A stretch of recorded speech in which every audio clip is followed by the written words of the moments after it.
প্রথমে আমরা একটা পেঁয়াজ দিলাম। এই পেঁয়াজ দিয়ে আজকের কথা হচ্ছে আজকে আমরা একটা মুড়ি বানাবো, একটা বেশি না।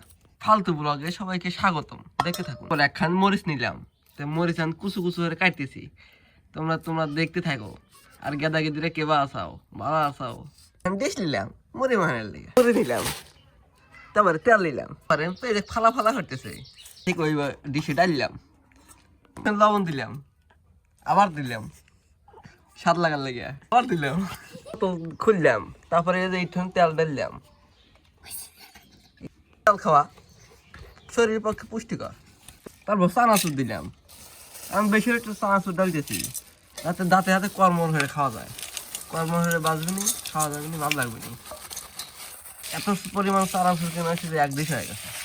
প্যাকেট খোলা হইতেছে, খুললাম, আমি মুড়ি ডালতেছি, এইরকম দেখতে থাকেন। মুড়ি পড়তেছে না, আমরা দাঁড়াইতেছি জোরে জোরে। মুড়ি দাহায় না শরীরের পক্ষে পুষ্টিকর, মুড়ি দাহান তাহলে মুড়ি পড়বে না, মুড়ি পড়ে না, জোরে জোরে যাইতেছে। এটা আমাদের যতটুকু দরকার তার জন্য আমরা ডবল নিয়েছি। তো আমাদের আজকে অনেক খিদে লাগছে, আমরা খাবো। শুধু মাকে দেখেন মাহানের স্টাইল দেখেন, জানো ব্যাপারে রান্না করা হচ্ছে। কেদাকে দিলে তোরা কি বলে মাহায় পারিস, দেখ তোরা মায়া পারিস, আমি কি মায়া পারি, আরে স্বাদ লাগবে নি রে। দেখেন গাছ মানে শেষ, আমি খাবো গফর গফর করে। এই দেখেন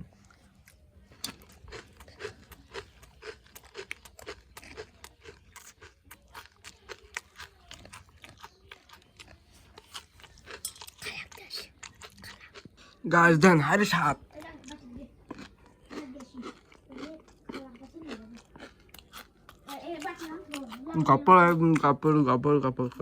ফালতু ব্লগটা আজকে এখানে পর্যন্ত সমাপ্তি।